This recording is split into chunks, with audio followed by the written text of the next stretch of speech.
अस्सलाम वालेकुम। मैं डॉक्टर जुनैद एक बार फिर आपकी खिदमत में हाज़िर हूँ। चंद एक अहम बातें हैं जो कि आपसे डिस्कस करनी थी।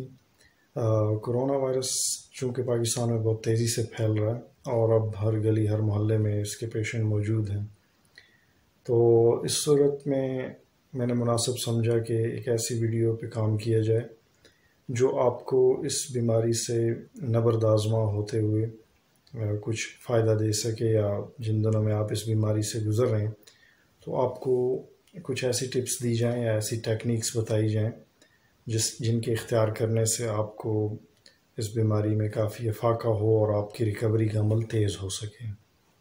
तो जैसा कि आप जानते हैं कि इस बीमारी की सबसे ख़तरनाक अलामत सांस लेने में दुश्वारी है। अगरचे ये ख़तरनाक नहीं है, हर एक को ये तकलीफ़ हो सकती है, लेकिन कुछ पेशेंट्स में जो कि 50 या 50 साल से ऊपर के होते हैं उनमें ये तकलीफ़ काफ़ी बढ़ जाती है और उनको निमोनिया होने के ख़तरात बढ़ जाते हैं। जवानों में भी ऐसे हो सकता है, लेकिन कदरे ये चीज़ कम देखी गई है।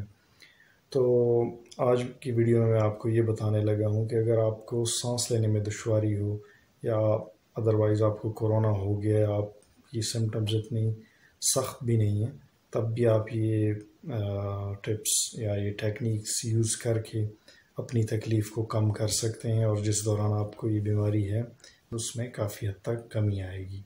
आगे बढ़ने से पहले आपसे गुजारिश करनी थी कि अगर आपको कोरोना वायरस हो गया तो आप परेशान ना हो, अपनी विल पावर या कुव्वत इरादी को ना जाने दें, क्योंकि अगर आप अंदरूनी तौर पे कमज़ोर हो गए तो आप इस बीमारी से मुकाबला नहीं कर सकेंगे।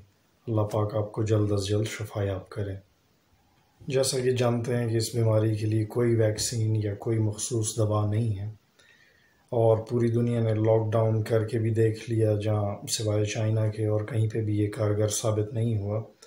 इस वक्त मुश्किल ये बनी हुई है कि अगर हम मुल्क को लॉकडाउन करते हैं तो लोगों के भूख से मरने का ख़तरा है, और अगर हम लॉकडाउन हटाते हैं तो इस बीमारी के बेलगाम होने का ख़तरा है। तो इस वक्त सूरत हाल काफ़ी पेचीदा है। सबसे पहली बात जो मैं हर वक्त करता हूँ और जो हर कोई हर वक्त करता है कि अपने हाथ बार बार धोएं और अपने चेहरे को हाथ ना लगाएं, क्योंकि इससे बहुत तेज़ी से वायरस फैलता है। और जब भी बाहर जाएं तो मास्क का इस्तेमाल करें। इससे न सिर्फ आपकी हिफाजत होती है बल्कि वो लोग जो आपके आसपास हैं और खुदा न खास्ता आपको कोरोना है तो वो भी आपसे महफूज रहते हैं। आज की इस वीडियो की सबसे अहम बात जो मैं आपसे शेयर करने लगा था वो एक ब्रीदिंग टेक्निक है या एक सांस लेने की टेक्निक, जिससे अगर आपको कोरोना है और आप ये टेक्निक इस्तेमाल करते हैं तो आपको बेहद फ़ायदा होने वाला है। मेरे एक डॉक्टर दोस्त हैं जो कि क्वींस मेडिकल सेंटर इंग्लैंड में काम करते हैं, डॉक्टर हैं। उन्होंने इस टेक्निक को आज़माया, इसके बारे में काफ़ी स्टडीज़ भी मौजूद हैं और इस टेक्निक को यूरोप, अमेरिका, पुर्तगाल और इंग्लैंड में इस वक्त इस्तेमाल किया जा रहा है। तो ये टेक्निक मैं आपसे शेयर करता हूँ। अगर आपको कोरोना है तो इसको ज़रूर आज़माइए, इंशाल्लाह आपकी तकलीफ़ में काफ़ी आसानी होगी। आप एक गहरा सांस लीजिए,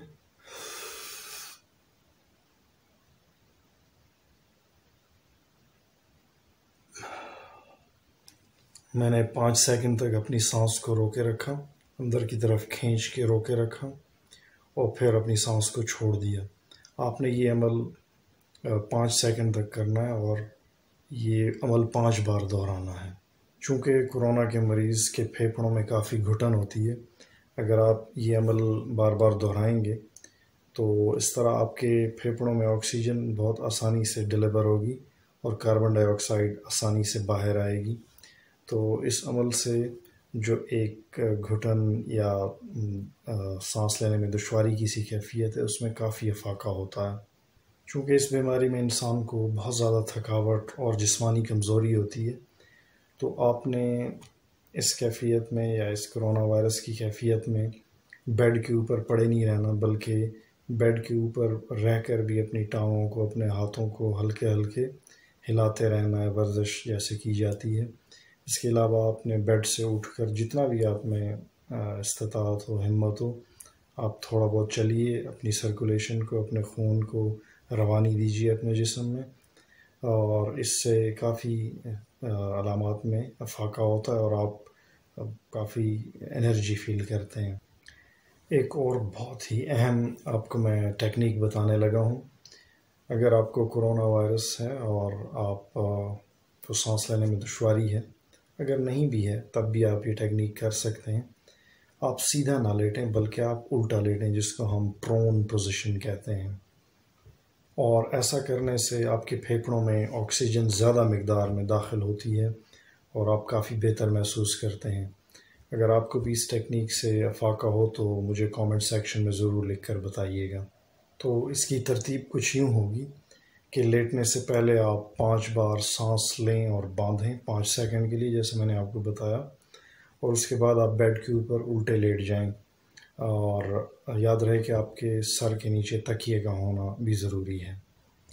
आपको एक और अहम बात बताऊं कि आपके जो फेफड़े होते हैं ये आपकी कमर की तरफ होते हैं, ना कि आपके सीने की तरफ। तो जब आप लेटते हैं तो आपके सीने के अंदर जो आज़ा हैं, चेस्ट के अंदर जो आज़ा हैं, वो आपके फेफड़ों के ऊपर दबाव डालते हैं। अगर आप यूँ सीधे सोते हैं तो यहाँ के जो आपके आज़ा हैं वो फेफड़ों के ऊपर काफ़ी प्रेशर डालते हैं, क्योंकि फेफड़े पीछे की तरफ होते हैं। और अगर आपको इस बात को मैं और अंदाज से समझाऊं, जब आप डॉक्टर के पास जाते हैं और उसने आपका सीना या फेफड़े चेक करने होते हैं तो वो आपको स्टेथो या स्टेथोस्कोप कमर पे लगाता है, ना कि सीने पे। एक और अहम बात कि ये टेक्निक सन 1970 या 70 की दहाई से इस्तेमाल में है और ये उन मरीज़ों पर इस्तेमाल की जाती है जिनको निमोनिया होता था। और अभी कोरोना वायरस पेंडेमिक के दौरान ये देखा गया कि वही पुरानी टेक्निक काफ़ी काम आ रही है और ये हॉस्पिटल्स में काफ़ी इस्तेमाल हो रही है। इसमें होता ये है कि मरीज़ को कई घंटों तक जो है उल्टा अपने बेड पे लिटा दिया जाता है और काफ़ी घंटों तक इस तरह लेटा रहता है और उसको इस तरह सांस लेने में काफ़ी आराम आता है। क्योंकि जब आप चेस्ट पे सोते हैं तो आपके फेफड़े चूँकि वो पीछे होते हैं तो उनको हवा खींचने में और बाहर निकालने में कदरे आसानी होती है। कुछ ऐसे पेशेंट्स होते हैं जिनकी तादाद 20 या 19% देखी गई है पूरी दुनिया में, कि जिनको फेफड़ों की शदीद तकलीफ़ लाक होती है, जिसका ज़िक्र मैं कर रहा हूँ। और ये निमोनिया की एक बिगड़ी हुई शक्ल होती है जिसको हम ARDS कहते हैं, यानी एक्यूट रेस्पिरेटरी डिस्ट्रेस सिंड्रोम। ये इसमें फेफड़े इंसान के फेफड़े फेल हो जाते हैं, तो उस सूरत में वेंटिलेटर पे जाना पड़ता है। तो अगर किसी को वेंटिलेटर पे जाने में कोई तकलीफ़ हो, क्योंकि काफ़ी तकलीफ़ दे अमल है, इसमें काफ़ी तकलीफ़ होती है पेशेंट को जब उसको प्रेशर के ज़रिए ऑक्सीजन उसके लंग्स में उतारी जाती है तो उसको काफ़ी तकलीफ़ महसूस हो रही होती है और इससे फेफड़ों के डैमेज होने का ख़तरा होता है। यानी वेंटिलेटर की वजह से इंसान के फेफड़े भी डैमेज हो सकते हैं, इंतहाई प्रेशर से ऑक्सीजन नीचे उतारी जा रही होती है। तो ऐसे पेशेंट्स जिनको वेंटिलेटर से काफ़ी तकलीफ़ होती है, उनको भी अगर प्रोन पोजीशन या उल्टा लेटा दिया जाए, सीने के बल लेटा दिया जाए, तो उनकी कैफियत में काफ़ी कमी आती है और वो अपनी सख्ती के वो चंद दिन, वो चंद हफ्ते वो अगर गुजार लें तो वो बिल्कुल ठीक हो जाते हैं। चूँकि ये वायरस बिलाखिर ठीक हो जाता है, अपना मुदाफ़ती निज़ाम इसको शिकस्त दे देता है। चंद एक बदकिस्मत लोग होते हैं जिनका ज़िक्र मैं पिछली वीडियोज़ में भी कर चुका हूँ, जिनको कोई और बीमारियाँ साथ लाहक हों, तो वो उनका चूँकि मुदाफ़ती निज़ाम या इम्यून सिस्टम कमज़ोर होता है तो वो काफ़ी सख्ती वाली कैफियत से गुज़रते हैं और अक्सर उन्हीं में ज़्यादा सीरियस कॉम्प्लिकेशंस होती हैं। अदरवाइज़ अगर आप जवान हैं या आप सेहतमंद हैं तो आप ये टेक्निक्स इनका इस्तेमाल कीजिए और इंशाल्लाह आपको कोई कॉम्प्लिकेशन नहीं होगी। कॉम्प्लिकेशन होगी भी तो आप उससे बाहर निकल आएंगे इंशाल्लाह। जैसे कि मैंने बताया कि कोरोना वायरस एक फेफड़ों का इन्फेक्शन है, जैसे निमोनिया जिसको सब जानते हैं कि वो एक फेफड़ों का इन्फेक्शन है, तो इस वायरस से भी वही एक फेफड़ों का इन्फेक्शन इंसान को हो जाता है और जिसकी वजह से ये अक्सर जानलेवा साबित होता है। तो ये टेक्निक चूँकि निमोनिया में भी इस्तेमाल हुई, अब कोविड-19 या कोरोना वायरस की वजह से जो निमोनिया है उसमें भी ये काफ़ी इफ़ेक्टिव साबित हो रही है और इसकी वजह से मरीज़ों को काफ़ी आसानी हो गई है। और अक्सर ऐसे लोग जो कि वेंटिलेटर पे जाने वाले होते हैं, उनको अगर काफ़ी घंटों तक उल्टा लिटा दिया जाता है तो वो ख़ुद ब खुद ये कहने लगते हैं कि हम अब काफ़ी बेहतर महसूस कर रहे हैं और हमें वेंटिलेटर की ज़रूरत नहीं है।